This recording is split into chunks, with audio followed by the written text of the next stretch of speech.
Thank you very much. Appreciate it. What we've done through our study is we've identified some of the weak links in that chain that the transmission of the virus depends upon. We identified that heat and humidity is a weakness in that chain. We've identified that sunlight, solar light, UV rays is a weakness in that chain. That doesn't take away the other activities, the guidance from the White House, the guidance from the CDC and others on the actions and steps that people need to take to protect themselves. This is just another tool in our tool belt, right? Another weapon in the fight that we can add to it. And in the summer, we know that summer-like conditions are going to create an environment where the transmission can be decreased, and that's an opportunity for us to get ahead. But the president mentioned the idea of cleaners, the bleach and isopropyl alcohol you mentioned. There's no scenario that could be injected into a person, is there? I mean, No, I'm here to talk about the findings that we had in the study. We don't do that within that lab, our labs. So how do you? Are we simplifying through too injection? much? We're talking about almost a cleaning and sterilization of an area. Right. Maybe it works, maybe it doesn't work, but it certainly has a big effect if it's on a stationary object. Okay. So how do Mr. Brennan, you? are we simplifying too much by saying that it'd be better with the warmer weather and the sun coming out more and more, that people would be outside than staying inside their home, confined into the four walls of their house? It would be irresponsible for us to say that we feel that the summer is just going to totally kill the virus and that if it's a free-for-all and that people ignore those guides. That is not the case. We have an opportunity, though, to get ahead with what we know now and factor that into the decision makings for what opens and what doesn't. But So are should- you saying on surfaces, the heat, the hot summer, and whatever other conditions, humidity and lack of humidity, that would have an impact? So that on surfaces where it can be picked up, it will die fairly quickly in the summer, whereas in the winter it wouldn't die so quickly. Yes, Mr. President. When it's exposed to UV rays, take a playground equipment, for example. The UV rays hitting a piece of playground equipment will kill the virus when it hits on the playground equipment. But underneath, where the sun does not get, if someone touched that and had it on their hands, it could still be there, right? It has to be in direct light of the UV rays. With the sun, if it's on somebody's hands, right, and they haven't touched their face and all of the things. And that it's we've exposed to all the sun, it'll. I know, but if they're outside, right, and their hands are exposed to the sun, will that kill it as though it were on a piece of metal or something else? Not, I don't want to say it will at the same rate because it's a non-porous surface, but what we do know is that we looked at the worst case scenario and the virus lives longer on non-porous surfaces. So porous surfaces, it doesn't live quite as long. So in theory, what you said is correct. This is sort of semi-non-porous, right? Yes, right? Yes, Mr. President. Mr. Ryan, how should governors? How should Mr. Ryan could do Mr. Ryan? Wait. Okay. Mr. Ryan, how should governors who are opening their states, working on that, incorporate the findings of this study into those guidelines? I would leave that up to the governors. This is a decision, this factors into their decision process. As I mentioned, with knowing this knowledge and having this knowledge, as we continue to study and further know what the virus does and how it reacts, it could impact the way a governor will look at what he opens in a state, how he opens it, in what environments these things are opened up. But I leave that up to the governors to make that decision. How they incorporate this. Obviously, at the moment, the advice is stay at home. By the summer, could we be flipping that and saying you'd be much better off being outside with UV rays, all the humidity that Washington brings in August? I would not go contrary to the guidance that have been issued right now. I think, though, to tell you that if I'm having an event with my family, I'm doing it in the driveway or in the backyard, not inside the house with my children. In fact, I'm thinking about moving outside to the rose garden. No, it's a very interesting question, actually. Okay. Please, Mr. Ryan, how much more research, how much more time would it take to have conclusive results that could be used here? You said these were emerging results. We first were able to receive the virus back in February is when we started testing. And it is a science-based approach. Science is a process. The doctor can attest to that. It doesn't necessarily line up with goals and targets and other things. It is what it is. But we are now starting to get results. And we're every week or 2 weeks, we're starting to find out something new and something different. And in talking to the task force and the vice president, he's already asked us to come to him every time we come up with some new discoveries that we could share to the public. Phil? Yeah, sir, have you compared notes with your counterparts in other foreign governments or in private industry who might have been studying the same thing, and do their findings show the same result that you found here?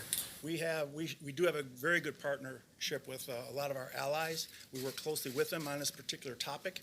We actually authored a document called the Master Questions List.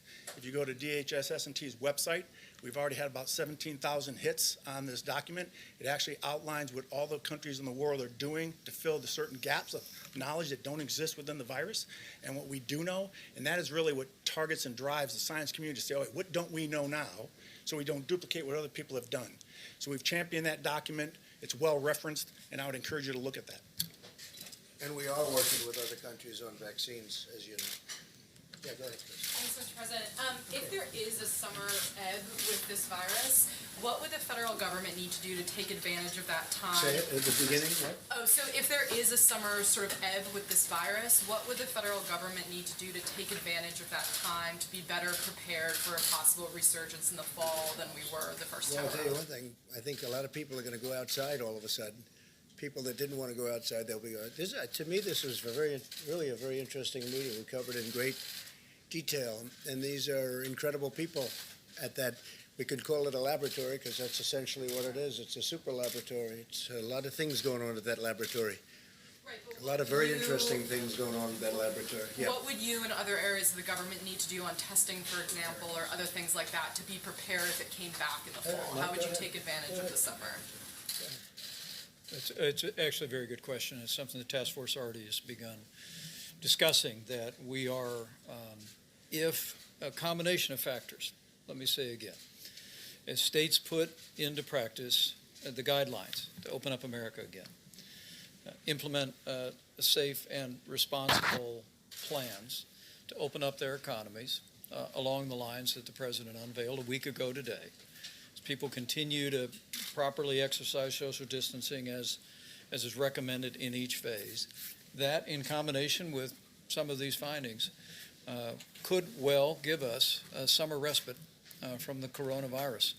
And our team is already speaking about working on a continuous basis through this summer. Every single day we're increasing testing. Every single day air bridge flights are coming into the country. I can promise you at the President's direction there will be no letting up on making sure that our hospitals have the equipment, have the personal protective supplies for medical personnel. There'll be no letting up on the development of therapeutics by our great pharmaceutical companies, or driving toward a vaccine as soon as it is possible to make available to the public. And there'll be no letting up on continuing to scale testing, already more than anyone in the world, but by next fall we'll have a broad range of testing, a variety of different means. And that's why we say with confidence that should the coronavirus reemerge at any point next fall or next winter, we will be prepared to deal with it, identify it, do the contact tracing and isolation to ensure that we deal with this epidemic in the manner that we deal with infectious diseases. Okay. Go ahead. Mr. President, on the subject of medical research, why have you stopped promoting hydroxychloroquine as a cure? I haven't at all. What do you say I have? We'll see what happens.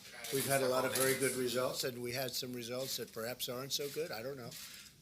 I just read about one, but I also read many times good, so I haven't at all. And it's a great for malaria, for lupus, for other things, and we'll see what it is. But I guess, Deborah, they have many studies going on that, so we'll be able to learn. Looked at the veteran study that shows that I have not. the No, I death haven't rate is seen. higher. I have not seen it. Go ahead, please. President, we're now over 26 million new jobless claims over 5 weeks. Yeah. How, the Vice President talked about this summer getting better, but what do your economists tell you about the time it's going to take to you in the U.S. to create Well, I know those a jobs lot back? about economists. Yeah. September, Sure. October? Well, let me go. We know the rest of the question, right? So I know a lot about economists, and the answer is they have no idea. I think I have as good an idea as anybody, and I think our economy will start to pick up very substantially as soon as the states get open, and that's happening as we speak, and it's actually very exciting, and people are just thrilled to see it, because our country has to get back to work. They want to get back to work. You see that, whether it's a demonstration or just in talking to people. They're going to get back to work, and they're going to get back to work very fast. States are advanced. I look at Gavin Newsom was very nice today. He wrote a beautiful statement about we sent him a lot of things that he needed. Okay, different things that he needed. We got it taken care of. They've done very well in California, as you know. They're doing really well in Florida. They're doing well in a lot of places. New York and New Jersey got hit very hard. They're doing very well. I spoke again with Governor Cuomo, with Governor Murphy. They're doing a great job. And here's the thing: we have to see they got hit hard. Everyone close together, tight in. People don't realize New Jersey is very tight. You realize that because you've been covering it for a long time, but very tight. New York obviously is very tight. They're doing a terrific job. I think for the most part, I'll be able to tell you when it's all over, but a lot of the governors have done a really terrific job. Some I don't think have, to be honest, but we'll be talking about that in the future. Yes, go ahead. Thank you, Mr. President. In a new interview today with Time Magazine, Dr. Fauci said that the U.S. is not in a situation where we can say we are where we want to be with regard to testing capacity. He said we need much more testing capacity as well as tests. So why do you keep saying we have a tremendous testing capacity? And do we have a national strategy that goes beyond tracking just what the states are doing? The answer is yes, and the answer is, as you know, and as I've said many times, we're very advanced in testing. Other countries are calling us to find out what are we doing. And by the way, within 2 weeks, you'll see numbers and you'll see different forms of testing, just like we came up with the Abbott Laboratories machine, which gives it to you in 5 minutes that everybody wants. Everybody's asking, can we get that? But you can only make them so fast. But as you know, we've done more testing than every other nation combined. And that's a big statement. And, you know, when they talk about different tests and different things, we're also a bigger nation than most.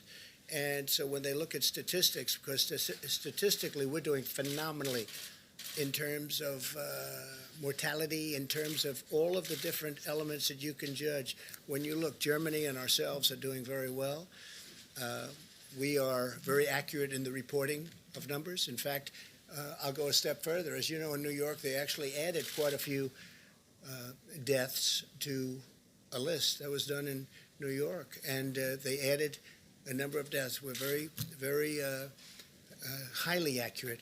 And then you'll look at certain lists of other countries. Some are so obvious just to look at, where obviously the number is ridiculous in the form of low, because they're not accurate counts. They're not even close to accurate counts. In fact, they're insulting to look at them. So we've done very well. Again, testing, we're doing very well on testing. We've tested far more than anybody else anywhere in the world. And within a short period of time, you'll be hearing about new tests that are coming out that are going to be incredible. Steve, go Dr. ahead. Fauci, that we're just not there yet? No, I don't agree with him on that. No, I think we're doing a great job on testing. I don't agree. If he said that, I don't agree with him. Yes. Considering ways to ramp up production of that Abbott's rapid test? Yeah, well, they're doing it. I'll tell you, Steve, they're doing it at a level that they've never done it before. Abbott is a great company. It's a very big, highly respected company. They came up with this machine where you do it. I've done it both ways. I've done it this way, and I didn't like it, and I've done it the Abbott way, where you literally just touch, and 5 minutes later, you know the answer. And we use them in the White House. I think you folks have been given that opportunity, which is much more pleasant than the first way that they looked at you, right? We're making them hundreds of thousands of machines. The advantage to the other tests and the laboratory tests, so we can get millions and millions of those tests done. It takes a day or 2 days, but, you know, because it's really a delivery situation more than anything else. The test itself goes quickly once it gets to the laboratory. But as we have found, and as we have, I think, shown everybody in the room, we have many laboratories. We have so many laboratories. Nobody, a lot of the governors did not know that we had this capacity, but we have many laboratories all over our country. Every state has laboratories, and some have a lot of them. So I think we will come up with things as time goes by. Again, when I started, we started with nothing, essentially. We started with a broken test, a test that didn't work. We started with a test that did very few people, not millions of people. The problem is if we did 350 million tests, one for each person, the media would say, oh, you should have done 2 for each person. No matter what you do, it doesn't make any difference. It's just like the ventilators. I talk about it all the time. Nobody ever mentions ventilators. One of the hardest things are ventilators. And now we're making thousands a week, thousands of ventilators, and they're calling from Mexico. They're calling from many countries. I've received today 4 calls. Would it be possible to send ventilators, right? I got 4 calls today. I got 3 calls yesterday. No country is equipped like we are. We have 11 different places making ventilators. Our country, as you know, doesn't need them now. Our governors are very happy. But that's different than tests, because with the test you can always say, oh, we need more. No, I think we've done incredibly well obviously with ventilators. We also have 500 million masks that are very shortly going to be here. We've made millions of masks.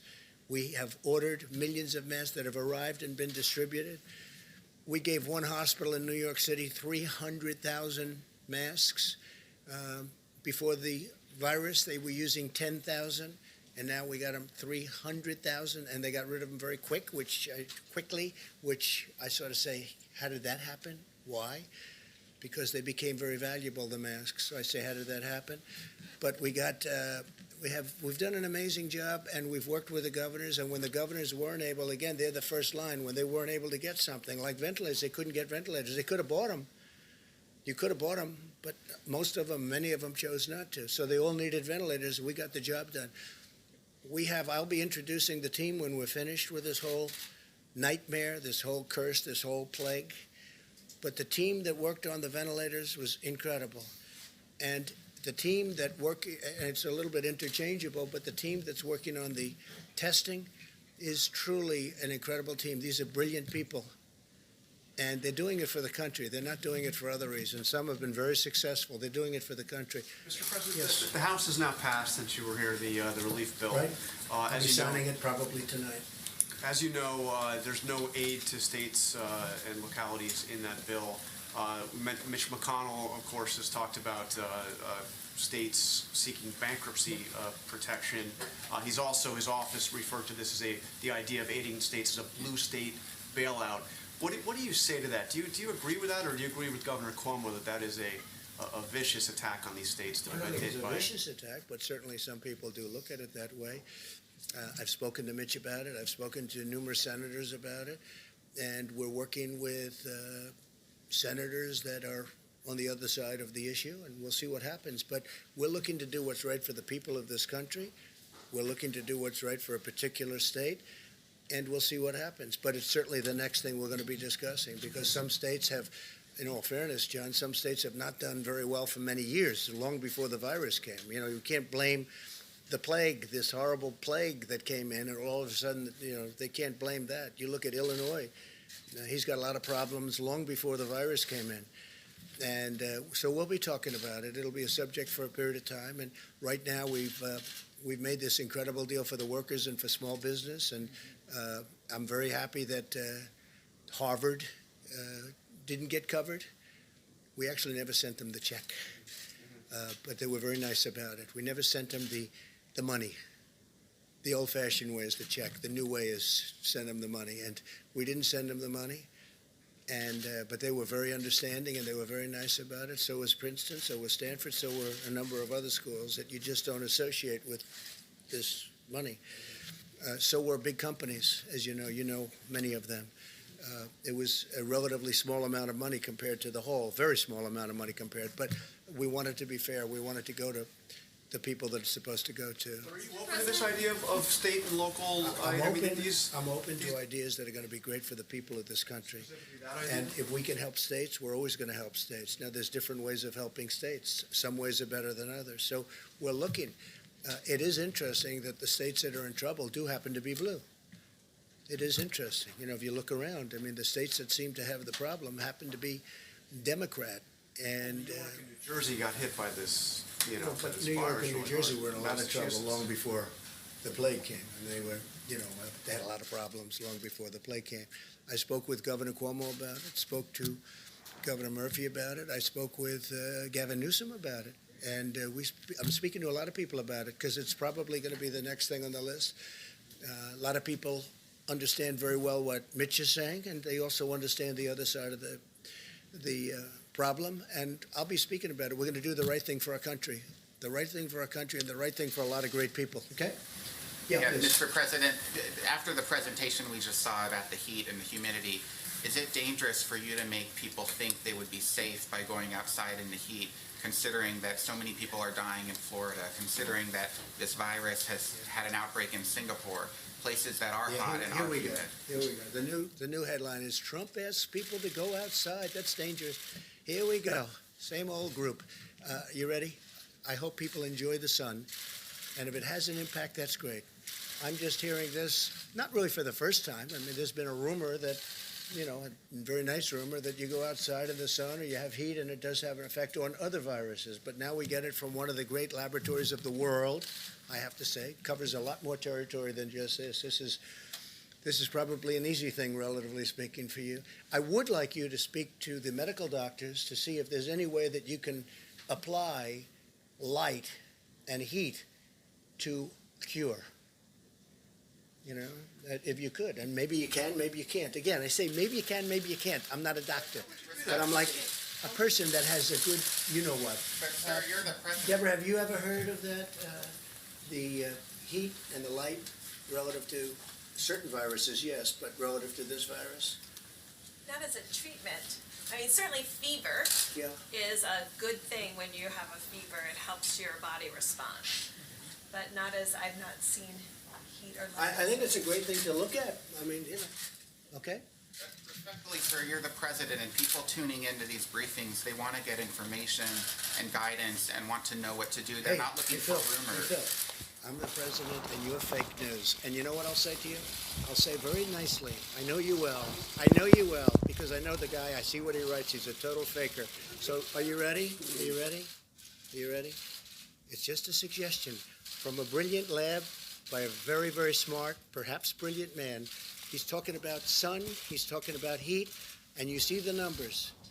So that's it. That's all I have. I'm just here to present talent. I'm here to present ideas, because we want ideas to get rid of this thing. And if heat is good, and if sunlight is good, that's a great thing as far as I'm concerned. Go ahead. Mr. President, you talked a moment ago about vaccines and that we're close.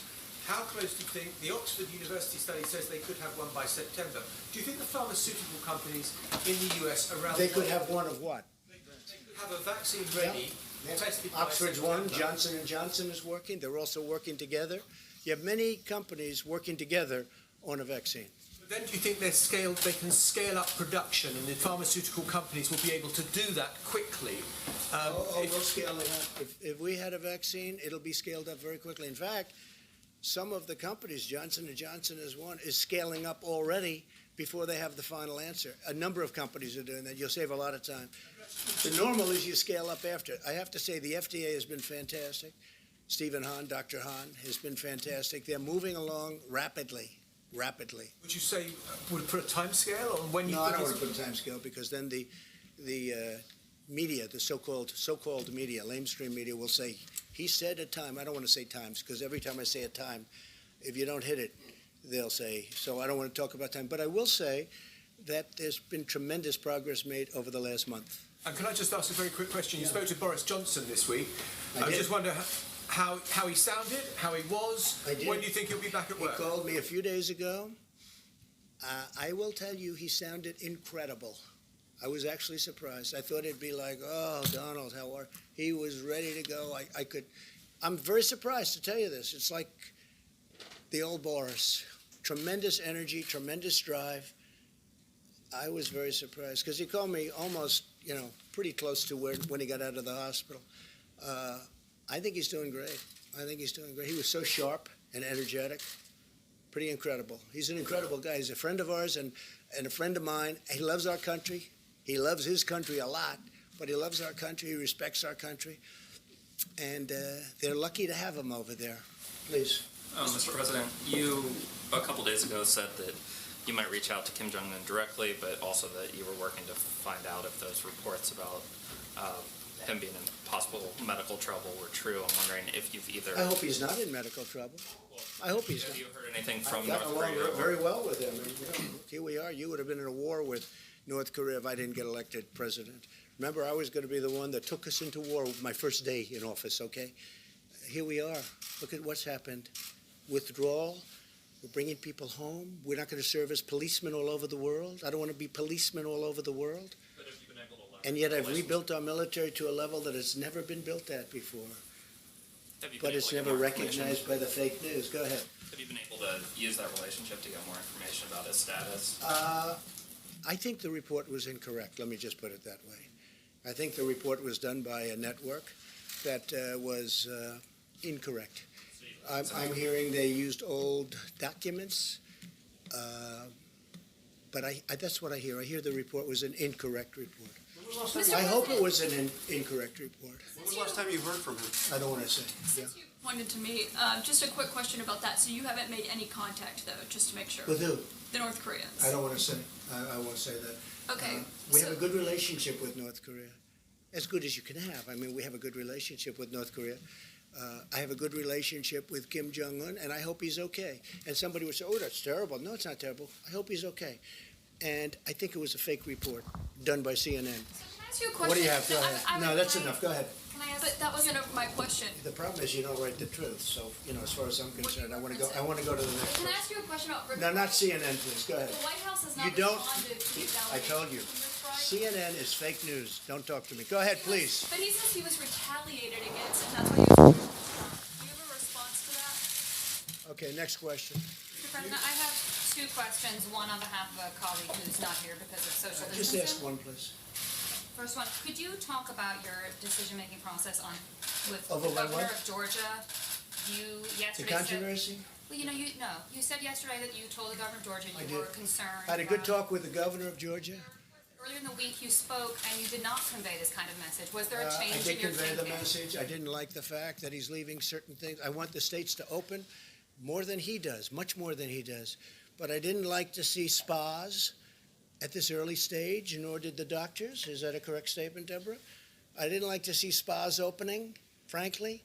I didn't like to see a lot of things happening, and I wasn't happy with it. And I wasn't happy with Brian Kemp. I wasn't at all happy because, and I could have done something about it if I wanted to, but I'm saying let the governors do it. But I wasn't happy with Brian Kemp. Spas, beauty parlors, tattoo parlors, that.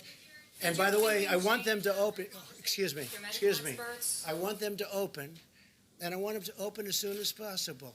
And I want the state to open. But I wasn't happy with Brian Kemp. I will tell you that right now. Yeah, go ahead. So are you surprised he defied you on that? Because No, you he made it didn't. clear. No, he didn't defy me at all. That's your language. He didn't defy me. You know what happened? I said, you make your own decision. I told him that. I said, you're not in the guidelines, but I'm letting you make your own decision. But I want people to be safe, and I want the people in Georgia to be safe. And I don't want this thing to flare up because you're deciding to do something that is not in the guidelines. And I went to Deborah and Dr. Fauci and other people, and they weren't thrilled about it. And I could have stopped them, but I decided, and we all agreed, they got to watch it closely. So we'll see what happens. I told him very distinctly, I said, Mike was there, I said, you do what you think is best. But if you ask me, am I happy about it? I'm not happy about it, and I'm not happy about Brian Kemp. Go ahead. A question for Dr. Birx, if I may, Mr. President, about the rate of the decline of the curve in the U.S. You and the Vice President tonight talking about meaningful progress, promising progress. Could you speak to the rate of decline of cases in the U.S.? If we could do it quickly, that'd be great. And just if you're satisfied with the decline. You have to ask the question, but you do see it. And if you have any information from other countries that would inform us about the decline. Yes, so many of you, and I've spoken to all of you from this podium about there's weekends difference in reporting, often a spike on Monday. If you look at Mondays over Mondays, if you look at 7-day reporting, we are starting to go down. We had a long flat peak, largely driven, of course, by New York, which is about 45% or so of the cases. As New York goes down, so will the rest of the country have a decline, even more accelerated. I want to say, though, we have had outbreaks. We've had outbreaks in specific prisons, we've had outbreaks in specific nursing homes, we've had outbreaks in specific plants. And when that happens, that adds to 300, 400 cases on that single day. So we track very carefully not only what the country's doing, but what each state is doing, each county is doing, and we look at delta changes across all of the counties so that we find early warning signals for these types of outbreaks, because we want the whole country to go down, but we also want to prevent the outbreaks before they occur. Mr. President? Go ahead, please. Yes, thank you. Looking forward to November, the election. Given the risk that the flu and the coronavirus come back, there could be a problem. Do you think there is a risk that there will be lack of agreement, lack of legitimacy to the results in a very close election, and people start saying, well, a whole bunch of people couldn't go and vote because they were scared? I can't tell you what's going to happen in an election. Yeah, a great question. I can't tell you what's going to happen. We have a sleepy guy in a basement of a house that the press is giving a free pass to, who doesn't want to do debates because of COVID, and lots of things are happening, right? And I watched a couple of interviews, and I say, oh, I look forward to this. But they're keeping him sheltered because of the coronavirus. And he's not moving around. He's not moving too much. And then I watch what the press does to the Republican Party, and to me in particular. We had the greatest economy ever put together. We were doing, this is a month and a half ago, we were doing numbers likes of which we've never done. African American, Asian American, Hispanic American, best employment numbers ever in the history of our country. Our employment numbers, the best in the history of our country, almost 160 million people. The stock market, record numbers, many, many times during my tenure, many, many times. But now we have a country that we had to close because of this. And frankly, if we didn't close it, we would have lost millions of people possibly, but certainly we would have lost 1 million people. You take the high number and cut it in half again. But whether it would have been 600, 700, 800, you take a look at the travesty that there is. You take a look at this horrible, horrible scene of hospitals with bodies and black body bags, right? Multiply that times 10, 15, or even 20, because that would have happened. So we did the right thing. So far, we did the right thing. So far, we've called it right. We've mobilized like it was a military operation, and it was largely a military operation between ventilators and testing and so many other things. And we've had a lot of good partners, not all good partners, but we had a lot of good partners. Gavin Newsom today thanked us very much. Gavin Newsom, California, thanked us so much for getting him all the things that he needed so he can keep going and keep doing a good job. We got it to him today. Tomorrow we're getting him even more. Would have been harder for him to get it than us. We agreed to get it. We got it on time. He said promises made, promises kept. He actually said that in a statement today. We've done a good job. We've gotten very little credit for the great job we've done because of the media, because the media is not an honest media, in my opinion, much of it. Not all of it. We have some great reporters that I have tremendous respect, but much of the media is not honest. So I can't tell you about the election. You have a Democrat Party, and you have a large portion of the media automatically giving a guy a pass. He's been given a pass. Whether or not he's going to be the nominee, I have no idea. But he's getting a pass. And the media isn't covering the great job that we've done, whether it's Mike's task force, which has been incredible, whether it's the way we mobilized in a warlike operation to build these incredibly complex and very expensive ventilators. They're very expensive to build and very complex. The job we've done has been an amazing job. And I'm not talking about me, I'm talking about everybody. I'm talking about the generals, the admirals, Deborah and Tony and now Bill. I mean, something we hadn't heard today. So I can't tell you what's going to happen with the election. I think that had we not gone through a fake Russia deal, an impeachment hoax. It was a total hoax. From the day I got elected, but you know it wasn't the day, it was many months before I got elected. This has been a witch hunt that was illegal. It was an illegal witch hunt. It was illegal. And with all of that, I'm doing fine because the people see we're doing a great job. And you know what? We'll continue to do a great job. If we had an honest press, this country would be even greater. Thank you very much. Are you concerned about another whistleblower complaint, Mr. President? That's what Rick Bright says he's going to file. Are you concerned about that?